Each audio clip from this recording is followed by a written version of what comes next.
Obey Me is a isometric sort of top-down hack and slash melee type game in which you play Vanessa, who has been tasked with taking down these demons, and you've got a trusty sidekick in the form of a demon dog, or a demon in the body of a dog called Monty.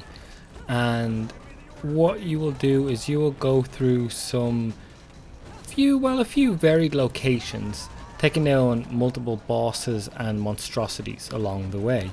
As you progress and beat these bosses, you and Monty will obtain new weapons and new items in order to take on the varying difficulty and arrangement of enemies that will come your way.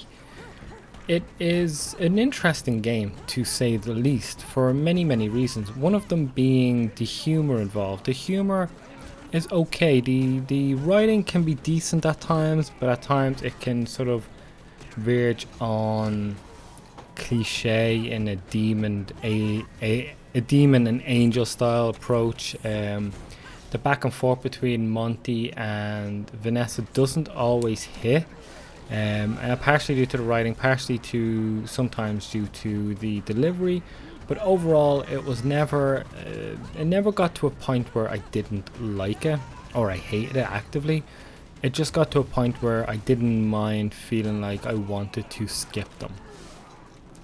The gameplay itself it verges from enjoyable to repetitive, but with some unique aspects to the combat arenas you go into that makes things feel a little more enjoyable, or at least unique as they could have been.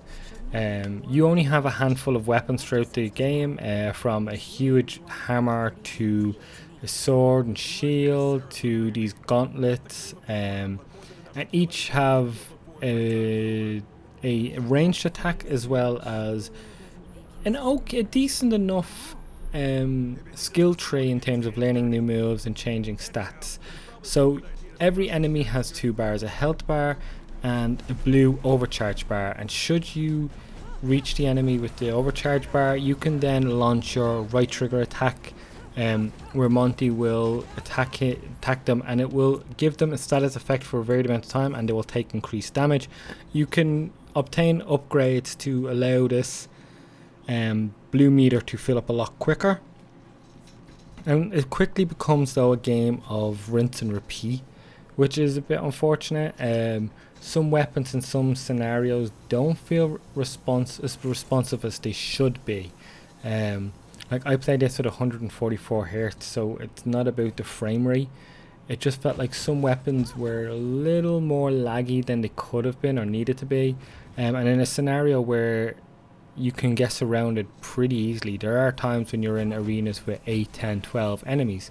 And while they can be fun, and I'll get to my favourite part of the whole game now in a moment, you can get caught in a cycle of being bounced around by different enemies and lose a chunk of health fairly quickly, and that can be quite frustrating, especially when it's happened because you are trying to dodge or use a weapon and it just seems to have that delay that takes a little bit too long.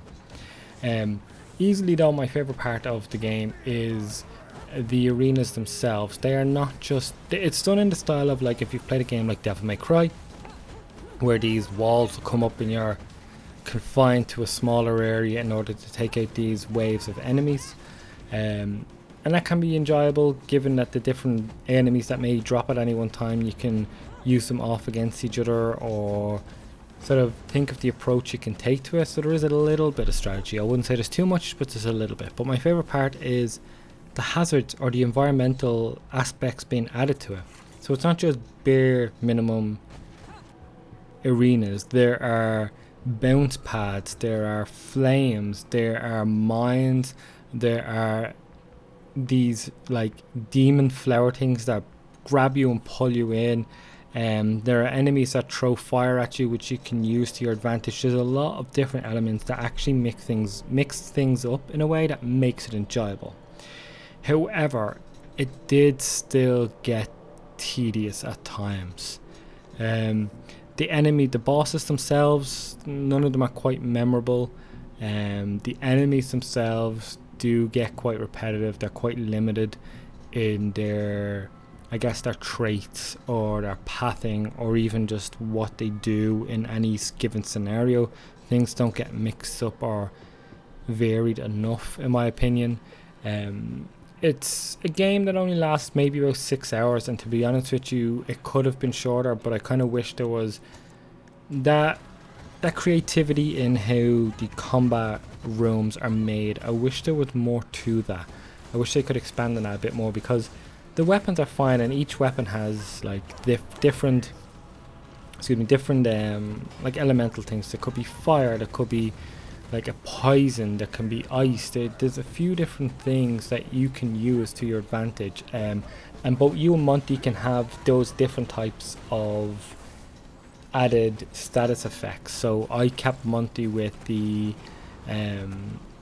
poison style approach, where I was using very fast flame ones for Vanessa, and that was kind of enjoyable because you could mix and match, and it just added a bit more to it. There was a decent amount to it. I just wanted a little bit more, because it did get repetitive, and I just wanted just a little bit, maybe a few more different enemy types, or at least a bit different, or even one or two more environmental elements to the combat arenas, because I did really enjoy that.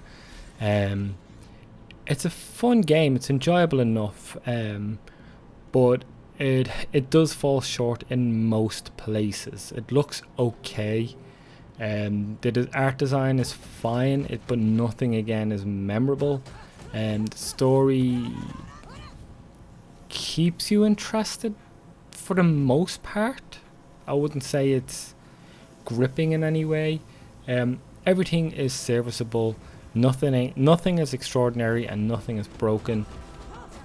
If you're in the mood for a game like this, it's alright. It's not too bad. It's kind of middle of the road for the most part.